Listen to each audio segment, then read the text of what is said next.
ఇప్పుడు మనం స్టార్ట్ చేసిన చాప్టర్ ఏంటమ్మా ఫస్ట్ వేవ్స్, తరంగాలు. వేవ్ అంటే ఏం చెప్పుకున్నాం? అవును, అలజడి, డిస్టర్బెన్స్.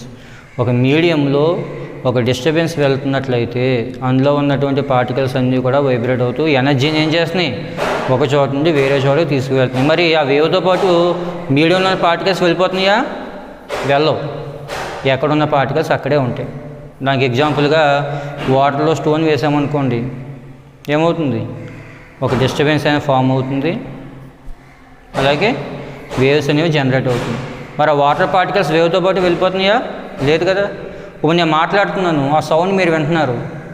మరి నా దగ్గర ఉన్న గాలి అంతా కూడా, ఎయిర్ అంతా కూడా సౌండ్తో పాటు మీ దగ్గరకు వచ్చేస్తుందా? లేదు. ఏమవుతుంది? ఎయిర్ పార్టికల్స్ వైబ్రేట్ అవుతున్నాయి అంతే. అంటే పార్టికల్ ఉన్న చోటే ఉండి అది జస్ట్ ఆసిలేషన్ చేస్తా, అంటే పీరియాడిక్ మోషన్లోకి వచ్చి ఎనర్జీని దాంతోపాటు క్యారీ చేస్తుంది అంతే తప్ప ఆ పార్టికల్ ఎక్కడికి వెళ్ళిపోదు, అక్కడే ఉంటుంది. జస్ట్ ఆసిలేషన్ చేసి ఎనర్జీని ట్రాన్స్పోర్ట్ చేస్తాయి అంతే అమ్మా. ఇప్పుడు ఒక వేవ్ వెళ్ళేటప్పుడు అందులో ఉన్న పార్టికల్స్ మనకి డిఫరెంట్గా వైబ్రేట్ అవ్వచ్చు. ఆ పార్టికల్స్ డిఫరెంట్గా వైబ్రేట్ అయ్యే విధానాన్ని బట్టి ఎన్ని రకాలుగా విడగొట్టారు? 2 టైప్స్. ఏంటవి? లాంగిట్యూడినల్ వేవ్స్ ఒకటి, ట్రాన్స్వర్స్ వేవ్స్ ఒకటి. ఇప్పుడు వేవ్ వెళ్ళే డైరెక్షన్కి తెలుగులో ఏంటంటే లాంగిట్యూడినల్ వేవ్స్ అంటే అందైక తరంగాలు అంటారు. ట్రాన్స్వర్స్ వేవ్స్ అన్నట్లయితే తిర్యక్ తరంగాలు అంటారు ఏమా. ఓకే, తరంగం వెళ్ళే దిశకి కణాలు కంపించే దిశ సమానంగా ఉందనుకోండి, అవి అందైక తరంగాలు, లాంగిట్యూడినల్ వేవ్స్. అర్థమైందా? వేవ్ వెళ్ళే డైరెక్షన్, పార్టికల్ వైబ్రేట్ అయ్యే డైరెక్షన్ ప్యారలల్గా ఉంటే ఏంటమ్మా అవి లాంగిట్యూడినల్. అలా కాకుండా వేవ్ వెళ్ళే డైరెక్షన్ అంటే ప్రాపగేషన్ ఆఫ్ వేవ్కి పార్టికల్స్ వైబ్రేట్ అయ్యే డైరెక్షన్ పెర్పెండిక్యులర్గా ఉందనుకోండి, అది లంబంగా ఉందనుకోండి, తరంగం వెళ్ళే దిశకి కణాలు కంపించే దిశ లంబంగా ఉందనుకోండి, అవేంటి? తిర్యక్ తరంగాలు, ట్రాన్స్వర్స్ వేవ్స్ ఏమా. అలాగే వాటిలో క్యారెక్టరిస్టిక్స్ కూడా మనం చెప్పుకోవడం జరిగింది. పారామీటర్స్ ఏంటి? Wave length, wave velocity, frequency, phase, time period ఏమా. వేవ్ లెంత్ అంటే ఏంటి? తరంగ దైర్ఘ్యం. అలాగే ఫ్రీక్వెన్సీ అంటే పౌనఃపున్యం, టైం పీరియడ్ అంటే డోలనావర్తన కాలం, ఫేజ్ అంటే దశ ఏమా. ఇలా ఇవన్నీ కూడా మీరు ఫస్ట్ ఇయర్ ఆసిలేషన్స్ డోలనాల చాప్టర్లో నేర్చుకుని ఉన్నారు ఇవన్నీ ఏమా. ఓకే, తర్వాత నెక్స్ట్ మనం ఏం చెప్పుకున్నాం? వెలాసిటీ వీకి, అలాగే ఫ్రీక్వెన్సీ అందుకే వేవ్ లెంత్ ల్యాండాకి రిలేషన్ చూసాం. అది అన్ని ఈక్వల్ ఏమొచ్చిందమ్మా? వి బై ల్యాండా రావడం జరిగింది. అది మనం ఫస్ట్ ఇయర్లో మిత్ ఫార్ములాలో ఉపయోగించాం కదమ్మా, దాన్ని ఉపయోగించి నేర్చుకున్నాం మనం. N is equal to mid ఫామ్లో ఉపయోగించి చేసుకుంది ఇది కాదు. N is equal to V by lambda. Mid ఫామ్లో ఉపయోగించి నేర్చుకుంది ఏంటి? V equal to √T/m. అర్థమైందా? తీగలో వెళ్ళే తిర్యక్ తరంగాల వేగం వి ఈజ్ ఈక్వల్ టు √T/m. దీన్ని మిడ్ ఫామ్లో ఉపయోగించి మనం డెరైవ్ చేసాం. Velocity of transverse wave along string V equal to ఎంతమ్మా? √T/m. ఆ తర్వాత ఇంకేం చెప్పుకున్నాం? Principle of superposition of waves ఒకటి, అలాగే స్టేషనరీ వేవ్స్ గురించి ఒకటి నేర్చుకుని ఆ తర్వాత ఏం చేసాం? స్టేషనరీ వేవ్స్ ఫార్మింగ్ సిస్టమ్ కూడా మనం చెప్పుకోవడం జరిగింది. ఓకే, నెక్స్ట్ క్లాస్లో ఏం చెప్తాను నేను? Open pipe, open pipe, closed pipe అవి చూద్దాం అమ్మా. ముందుగా ఓపెన్ పైప్ స్టార్ట్ చేద్దాం.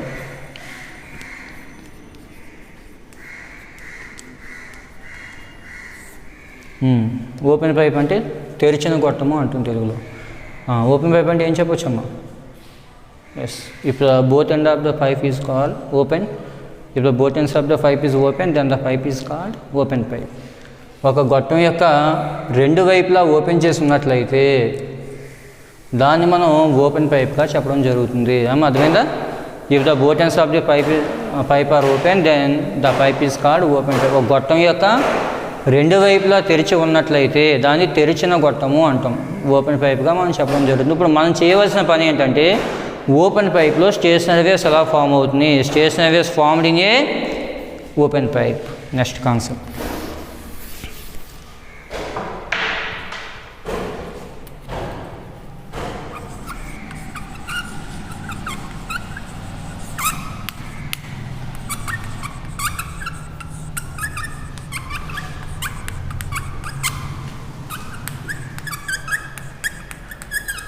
అంటే తెరిచిన గొట్టంలో స్థిర తరంగాలు ఏర్పడడం.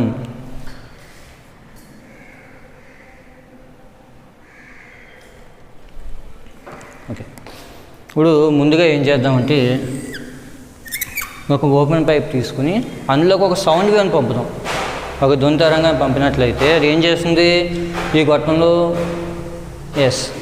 పార్టికల్స్ని వైబ్రేట్ చేస్తా గొట్టం చివరికి వెళ్ళి వైబ్రేట్ మళ్ళీ అదే రిఫ్లెక్ట్ అయ్యి మళ్ళీ వెనక్కి రావడం జరుగుతుంది. అదేనమ్మా. ఈ పైప్లోకి ఒక వేవ్ని పంపినట్లయితే అది ఈ పైప్ చివర రిఫ్లెక్ట్ మళ్ళీ వెనక్కి రావడం, ఈ ప్రోగ్రెసివ్ వేవ్ రిఫ్లెక్టెడ్ వేవ్ రెండు సూపర్ ఇంపోజ్ అవి ఏమవుతున్నాయి, ఈ గొట్టంలో స్టేషనరీ వేవ్స్ అనేవి ఫామ్ అవడం జరుగుతున్నాయి. అర్థమైంది? ఈ గొట్టంలో దొంతరంగా మీరు పంపినట్లయితే ఆ గొట్టం రెండు చివరిలో ఏమవుతుంది, పరావర్తనానికి గురవు మళ్ళీ వెనక్కి వస్తుంది. ఇప్పుడు పురోగామి తరంగం అంటే ఈ గొట్టంలో ముందరికి వెళ్ళే తరంగం అని, ఆ ముందరికి వెళ్ళే తరంగం వెనక్కి వచ్చే తరంగం రెండు కలిసి ఏమవుతుంది, ఇందులో స్థిర తరంగాలు ఏర్పడడం జరుగుతుంది. అర్థమైందా? ఓకే. అయితే ఇక్కడ ఒక విషయం గుర్తుపెట్టుకోవాలి మనం. ఇప్పుడు ఈ పైపు తెరిచిన చివర్లు ఉన్నాయి కదా, ఓపెన్ ఎండ్స్ ఉన్నాయి కదా, అక్కడ ఎప్పుడు కూడా యాంటీనోడ్ ఫామ్ అవ్వాలి. ఎందుకంటే ఇక్కడ పార్టికల్స్ వైబ్రేట్ అవ్వడానికి అవకాశం ఎక్కువ ఉంది. ఈ మధ్యలో నోడ్ ఫామ్ అవుతుంది, ఎందుకంటే అక్కడ పార్టికల్స్ వైబ్రేట్ అవ్వడానికి అవకాశం కొంచెం తక్కువగా ఉంది. అదేవిధంగా ఆ చివర ఈ చివర కణాలు కంపించడానికి స్వేచ్ఛ ఎక్కువగా ఉంది. అందువల్ల ఇక్కడ ఎప్పుడు యాంటీనోడ్ ఫామ్ అవుతుంది. మధ్యలో అంత స్వేచ్ఛ లేదు కాబట్టి ఈ మధ్యలో ఏమవుతుంది, ఇప్పుడు కూడా నోడ్ ఫామ్ అవుతుంది. ఓకే. ఇప్పుడు దీన్ని మనం ఏమంటున్నామమ్మా, fundamental frequency or first harmonic.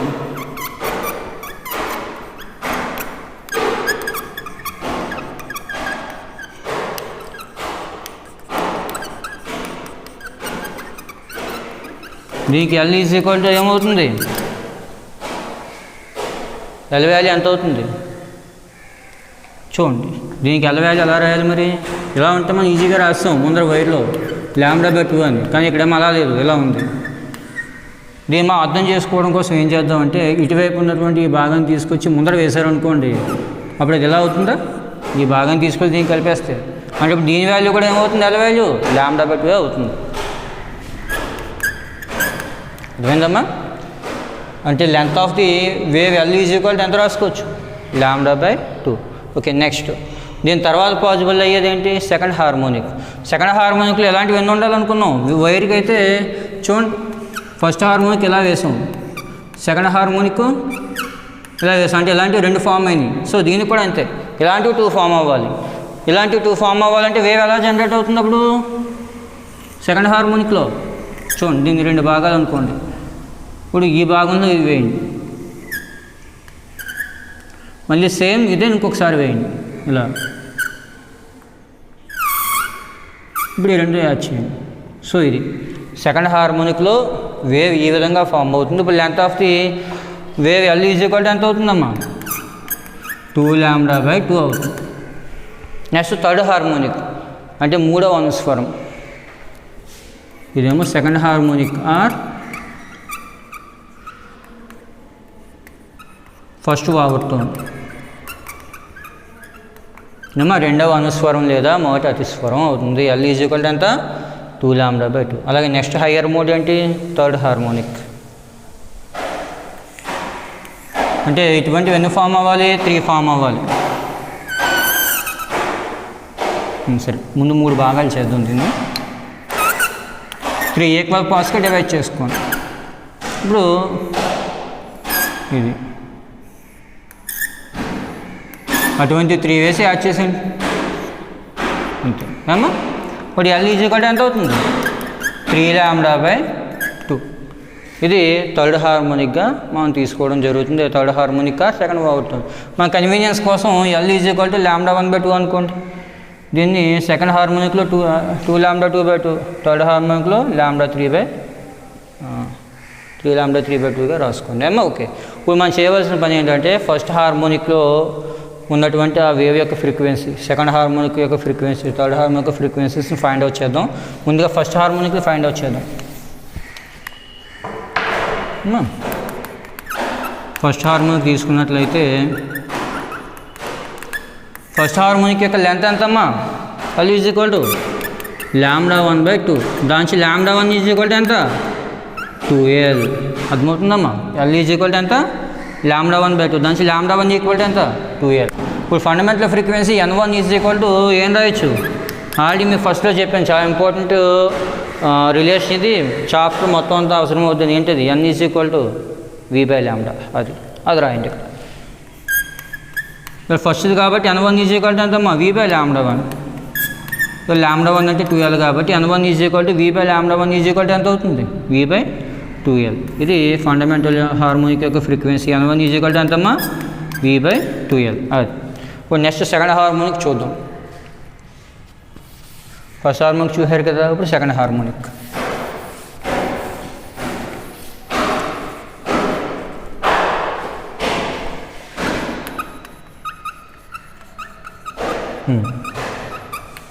Same ఇలాగే సెకండ్ హార్మోనిక్ లెంత్ ఎంత, L =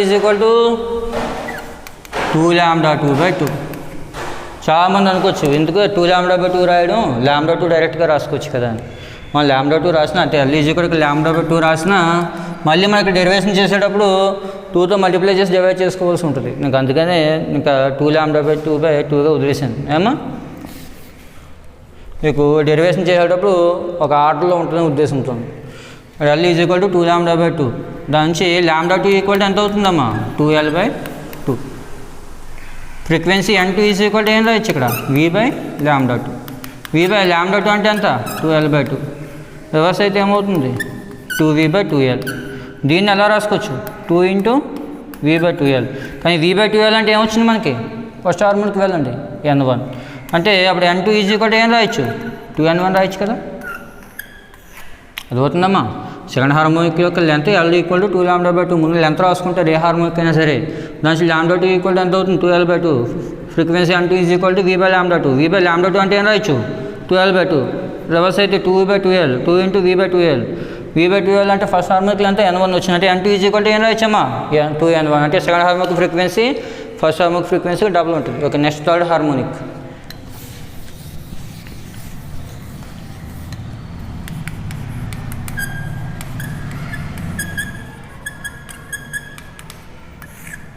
ఓకే, థర్డ్ హార్మోనిక్ ఏంటి అన్నట్లయితే చూడండి, లెంత్ L = ఏం రాయొచ్చు, చూడండి డయాగ్రామ్లో చూడండి.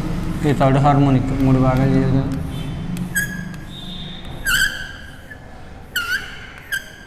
L = ఏం రాయొచ్చమ్మా, 3λ/3/2. దాని L = 3λ/3/2 కాబట్టి λ3 ఎంత అవుతుంది, 2L/3. అంతే కదా. λ3 = ఇటువైపు పంపేస్తే ఏమవుతుంది, 2L/3. ఫ్రీక్వెన్సీ N3 = V/λ3 కదమ్మా. V/λ3 అంటే ఇక్కడ 2L/3. 3 పైకి వెళ్తే ఏమవుతుంది, 3V/2L. కానీ V/2L అంటే ఏమొస్తుంది, ఒకసారి వెనకాల గుర్తు తెచ్చుకోండి. ఫస్ట్ హార్మోనిక్ వెళ్ళండి. V/2L అంటే N1 కదా, 3N1. ఫర్ N3 ఏం రాయొచ్చమ్మా, 3N1. అది ఇప్పుడు వైర్కి రాసాం కదా, N1:N2:N3 రేషియో. దీనికి కూడా అలాగే రాద్దాం. ఓపెన్ పైప్ దగ్గరికి వెళ్ళినట్లయితే N1:N2:N3 ఏం రాయొచ్చమ్మా, N1:N2 అంటే 2N1:3N1 and so on. అంటే 1:2:3. So in case of open pipe all harmonics are possible. అంటే తెరిచిన గొట్టంలో కూడా అన్ని అనుస్వరాలు ఏర్పడడం జరుగుతుంది. ఏమా అది. నెక్స్ట్ క్లోజ్డ్ పైప్ అంటే మూసిన గొట్టం. ఎస్, ఓకే చూడండి.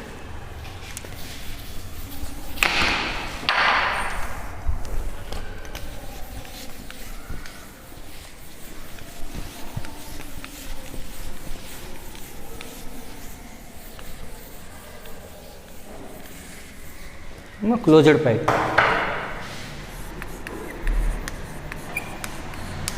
అంటే ఏంటమ్మా, మూసిన గొట్టం. ఏ డెఫినేషన్ చెప్పండి. క్లోజ్డ్ పైప్ అంటే చాలామంది ఏమనుకుంటారంటే క్లోజ్డ్ పైప్ అని కానీ 2 వైపులో క్లోజ్ చేసిన దాన్ని క్లోజ్డ్ పైప్ అంటారని వేసుకుంటారు. మరి 2 వైపులో క్లోజ్ చేస్తే అందులోకి వేవ్ ఎలా వెళ్తుంది, ఆ పైప్లోకి వెళ్ళదు కదా. అందువల్ల దాని డెఫినేషన్ ఏం చెప్పొచ్చు అంటే, one end of the pipe is open and other end of the pipe is closed is called closed pipe. అంటే గొట్టం యొక్క చివరి తెరిచి ఉంటుంది, రెండో వైపు క్లోజ్ చేసి ఉంటుంది. ఇలా ఉన్నట్లయితే దాన్ని ఏమంటాం, క్లోజ్డ్ పైప్. అంటే తెరిచిన గొట్టము అని చెప్పడం జరుగుతుంది. మరి ఇందులో వేవ్ ఎలా జనరేట్ అవుతుంది, ఓపెన్ పైప్లో ఎలా ఫామ్ అయింది, ప్రాబ్లం లేదు. మరి ఇందులో కండిషన్ ఏంటి, మనకి ఓపెన్ చేసిన వైపు ఎప్పుడు యాంటీ నోడ్ ఉండాలి, అంటే ప్రస్పందన స్థానం ఉండాలి. క్లోజ్ చేసిన వైపు ఎప్పుడు కూడా నోడ్ ఉండాలి, అంటే అస్పందన స్థానం ఉండాలి. అలా రావాలి అంటే ఇక్కడ వేవ్ ఎలా జనరేట్ అవ్వాలి ఆలోచించండి ఒకసారి. ఎలా వస్తుంది వేవ్, రఫ్ ప్యాడ్ మీద చూడండి వేవ్ ఎలా వస్తుందో. ఈ చివర యాంటీ నోడ్ రావాలి, ఈ చివర నోడ్ రావాలి. అలా రావాలంటే ఎస్ ఇలా రావాలి వేవ్. సరిపోయిందా? ఈ చివర యాంటీ నోడ్ వచ్చింది కదా, ఈ చివర నోడ్ వచ్చింది. మరి ఇప్పుడు length of the wave L ఎంత అవుతుందమ్మా, ఎంత అవుతుంది ఆలోచించండి ఒకసారి. ఎల్ వాల్యూ ఎస్, మనకి వేవ్ ఎలా వస్తే ల్యాండా, ఇందులో సగం వస్తే λ/2. ఇప్పుడు ఇందులో సగం వచ్చింది మనకు, అవునా? ఇలా వచ్చింది అంటే ఎంత అవ్వాలి అప్పుడు? λ/4. Yes, okay. Length of the wave L is equal to ఎంత రాయొచ్చమ్మా? λ/4. ఇది ఫస్ట్ హార్మోనిక్ అనుకుంటున్నాం కాబట్టి, మొదటి అనుస్వరం అనుకుంటున్నాం కాబట్టి L ఈజ్ ఈక్వల్ టు ఏం రాయొచ్చమ్మా? λ1/4. ఓకే, ఇప్పుడు డయాగ్రామ్ నీట్గా వేద్దాం.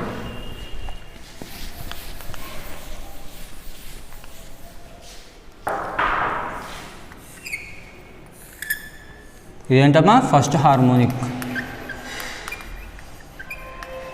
అంటే మొదటి అనుస్వరము.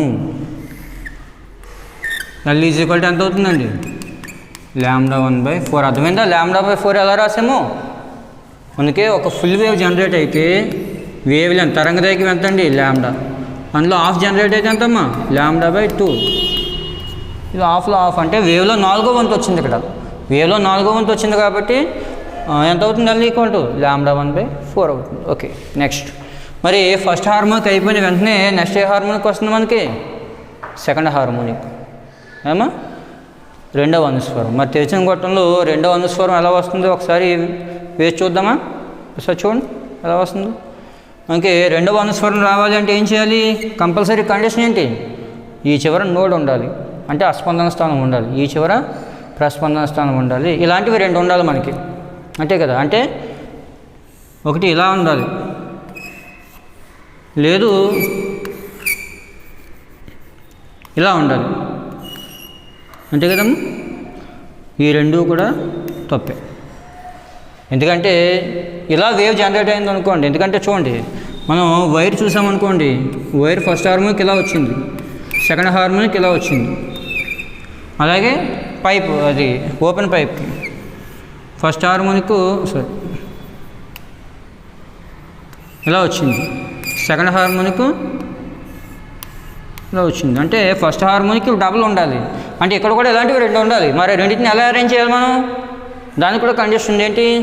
తెరిచిన వైపు యాంటీ నోడ్ ఉండాలి, క్లోజ్ చేసిన వైపు నోడ్ ఉండాలి. అంటే ఇక్కడ అస్పందన స్థానం ఉండాలి, ఇక్కడ ప్రస్పందన ఉండాలి, ఇక్కడ అస్పందన ఉండాలి.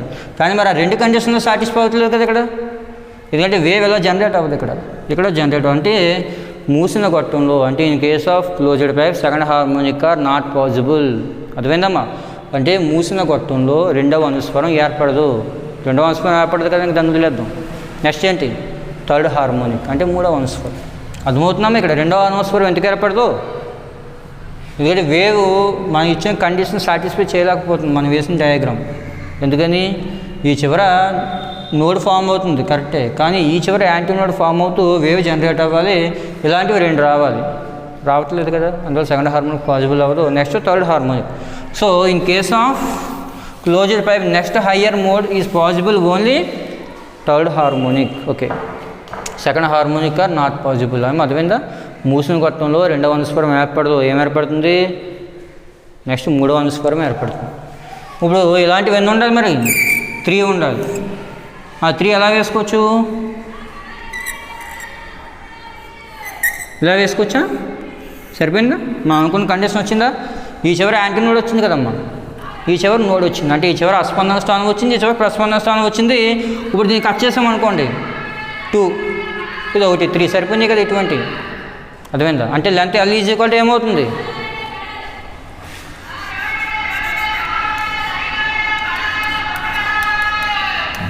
λ3/4. దీనికి 3 టైమ్స్ కదమ్మా, 3 టైమ్స్ కాబట్టి 3λ/4. థర్డ్ హార్మోనిక్ మనకి ఐడెంటిఫై అవ్వడం కోసం λ3 పెట్టుకున్నాం. అర్థమైందా? ఓకే, అది బాగా గుర్తుపెట్టుకోండి.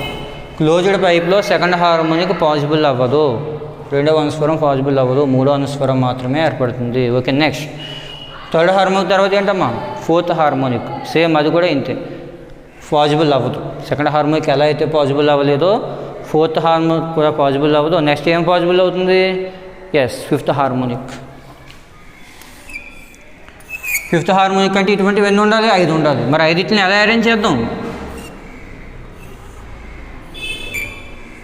ఇది కట్ చేస్తే 2 అవుతాయి, ఇవి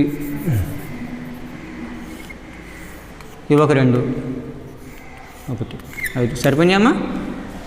అది వేవ్ సరిపోయింది కదా. ఇప్పుడు 5 వస్తున్నాయిగా, 2, 2, 4, 1, 5. ఇటువంటి 5 వచ్చినాయి కదా. అలాగే ఈ చివరి యాంటీ నోడ్ వచ్చింది, ఇక్కడ నోడ్ వచ్చింది. మాకు కావాలంటే మనం రాసుకోవచ్చు. ఇక్కడ ఏఎన్, ఇక్కడ ఏఎన్, ఇక్కడ ఏఎన్, ఇక్కడ ఏఎన్, ఇక్కడ ఎన్ ఎన్. ఓకే, ఫిఫ్త్ హార్మోనిక్ కూడా డయాగ్రామ్ నీట్గా వేస్తున్నాం.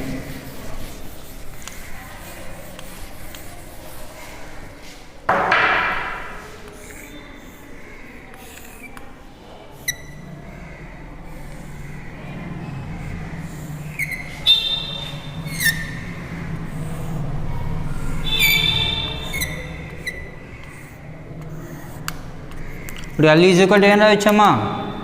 5 λ 5/4. ఎస్.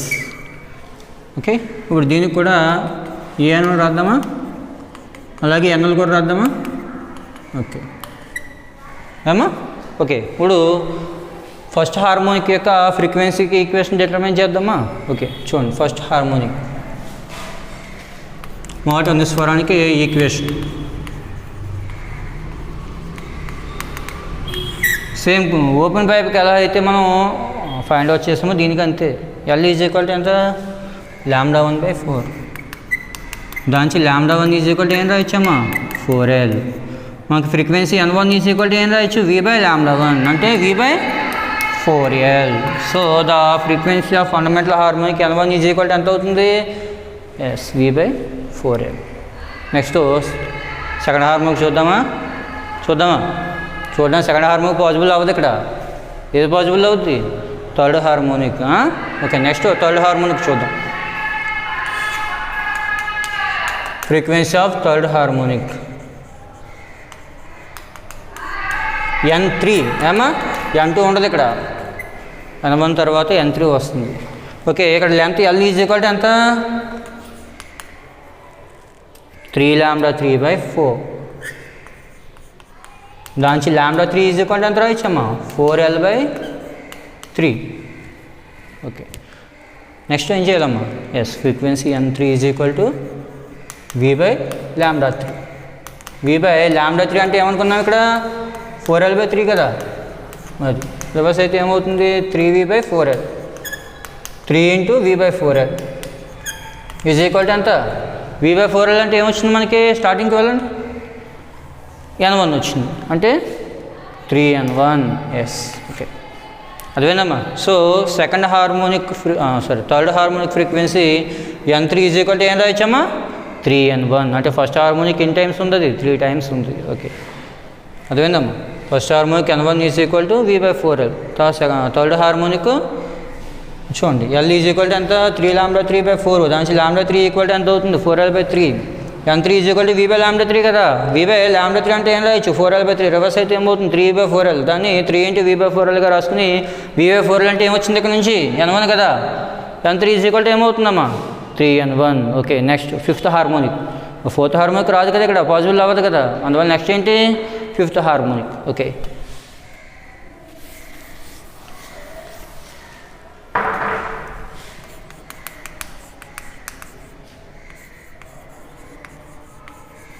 Fifth harmonic N5. ఇక్కడ fifth harmonic length L is equal to ఎంత వచ్చిందమ్మా? 5λ 5/4. దానికి λ5 ఈజ్ ఈక్వల్ టు ఎంత అవుతుంది? 4L/5. అలాగే frequency N5 is equal to V/λ5 కదమ్మా. V/λ5 అంటే ఏం రాయొచ్చు? 4L/5. రివర్స్ అయితే ఏమవుతుంది? 5V/4L. దీన్నే 5 × V/4Lగా రాసుకోవచ్చు. V/4L అంటే ఏమొచ్చింది? స్టార్టింగ్ ఈక్వేషన్ N1 కదా, 5N1 అంటే frequency N5 is equal to ఏం రాయొచ్చమ్మా? 5N1. So in case of closed pipe the harmonics are possible in the ratio. అంటే మూసిన గొట్టంలో ఏర్పడే అనుస్వరాల యొక్క నిష్పత్తులు ఎలా రాయొచ్చు? N1:N2:N3. అంతేనా? కరెక్టేనా ఇది? కాదు, ఏం రాయాలి? N1:N3:N5 ఈజ్ ఈక్వల్ టు ఏమవుతుందమ్మా? N1:3N1:5N1 and so on. అంటే 1:3:5. So in case of closed pipe all harmonics are not possible. అర్థమైందా? In case of closed pipe all harmonics are not possible అంటే మూసిన గొట్టంలో అన్ని అనుస్వరాలు ఏర్పడవు. 1:3:5 అంటే బేస్ సంఖ్య ఉన్నటువంటి అనుస్వరాలు మాత్రమే ఏర్పడడం జరుగుతుంది. ఏమో ఒకసారి చూడండి, నెక్స్ట్ క్లాస్లో బీస్ కాన్సెప్ట్ చెప్పుకుందాం, విస్పందనాల గురించి చెప్పుకుందాం. ఏమో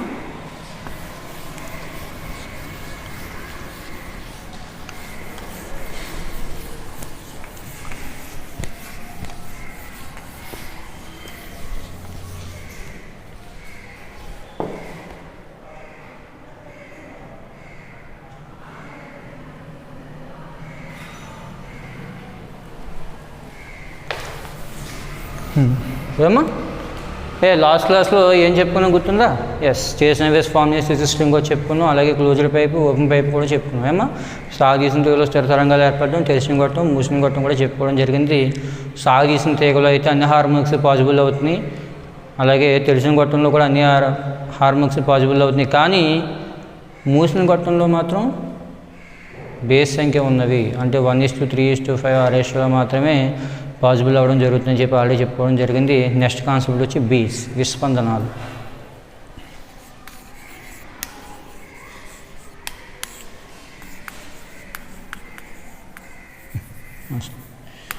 ఏమా బీస్ అంటే ఏంటి? విస్పందనాలు. ఏమన్నా బీస్ అంటే ఏం చెప్పొచ్చు? If two sound waves are nearly same frequency, మొత్తం సేమ్ ఫ్రీక్వెన్సీ కాదు, నియర్లీ సేమ్ ఫ్రీక్వెన్సీ అంటే కొద్దిగా వేరియేషన్ ఉండాలి ఫ్రీక్వెన్సీలో, కానీ బాగా తక్కువ వేరియేషన్ అన్నమాట. If two sound waves are nearly same frequency travelling along the same direction, ఆ రెండు వేవ్స్ కూడా ఎలా వెళ్ళాలి? ఒకే డైరెక్షన్లో వెళ్ళాలి, travelling along the same direction. Then the intensity of resultant wave is regularly waxing and waning. అదేందమ్మా, ఇక్కడ చూడండి కొత్త పదాలు వచ్చినాయి, వ్యాక్సింగ్ అండ్ వ్యానింగ్. ఏంటి వ్యాక్సింగ్ అంటే పెరగడం, వ్యానింగ్ అంటే తగ్గడం. ఏం పెరుగు తగ్గుతుంది? Intensity. If two sound waves are nearly same frequency అంటే దాదాపు దగ్గర పౌనఃపున్యాలు ఉన్నటువంటి తరంగాలు ఒకే దిశలో వెళ్తున్నప్పుడు అవి ఇంటర్ఫీర్ అయినట్లయితే, అంటే ఆజ్యారూపం చెందినట్లయితే, అంటే కలిసినట్లయితే, ఆ రెండు తరంగాలు కలిసినప్పుడు ఏర్పడేటువంటి ఆ తరంగం ముందు చూసారా, దాని యొక్క ఇంటెన్సిటీ ఏమవుతుందట? రెగ్యులర్గా పెరిగి తగ్గడం జరుగుతుంది. ఏమో అర్థమైందా? అంటే రెండు వేవ్స్ ఎలా వెళ్తున్నప్పుడు అవి కలిసినాక ఒకసారి ఇంటెన్సిటీ పెరుగుతుంది, తర్వాత వెంటనే తగ్గుతుంది, మళ్ళీ పెరుగుతుంది. అంటే దాని ఇంటెన్సిటీ ఇలా రెగ్యులర్గా పెరిగి తగ్గుతూ ఉంటుంది అన్నమాట. వాటిని మనం బీస్గా చెప్పడం జరుగుతుంది, విస్పందనాలుగా మనం చెప్పడం జరుగుతుంది. ఏమో అర్థమైందా? If two waves of nearly same frequency travelling along the same direction, then intensity of resultant wave is regularly waxing and waning. Record అవుతుందమ్మా?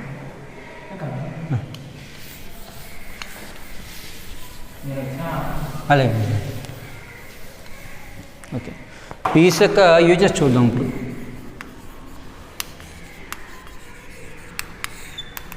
అమ్మా విస్పందనాల యొక్క ఉపయోగాలు. ఇవి ఎందుకు ఉపయోగపడతాయి? To determine the unknown frequency of given tuning folk. మనకు tuning folk ఇచ్చాడు, అంటే శృద్ధానం ఇచ్చాడు, ఇలా ఉంటుంది, ఎప్పుడైనా ల్యాబ్లో చూసే ఉంటారు. ఏమో దాని ఫ్రీక్వెన్సీ మనకు తెలియదు అనుకోండి, దాన్ని ఫైండ్ అవుట్ చేయడానికి, అంటే to determine the unknown frequency of given tuning fork. అలాగే determine the dangerous gases in mines, అంటే బొగ్గు గనులు అవి చూడండి లోపల సొరంగాల లోపలికి వెళ్తూ అవుతూ ఉంటారు వాళ్ళు, అనుకోకుండా ఏమన్నా డేంజరస్ గ్యాస్ రిలీజ్ అయిన విషవాయువులు ఏమైనా వెలువని అనుకోండి, వాటిని గుర్తించడానికి అదేనమ్మా determine the dangerous gases in mines. అలాగే determine the frequency of sound note, అంటే ఒక ధ్వనిస్వరం ఏదో వచ్చింది మన దగ్గరికి, దాని యొక్క ఫ్రీక్వెన్సీని డిటర్మైన్ చేయడానికి. ఇలా మనకి నెంబర్ ఆఫ్ అప్లికేషన్స్ అనేవి బీట్స్ ఉన్నాయి. ఏమో ఇప్పుడు బీట్ యొక్క ఫ్రీక్వెన్సీని డిరైవ్ చేయడానికి ఒక ఈక్వేషన్ చూద్దాం. ఏమో determine the frequency of beats.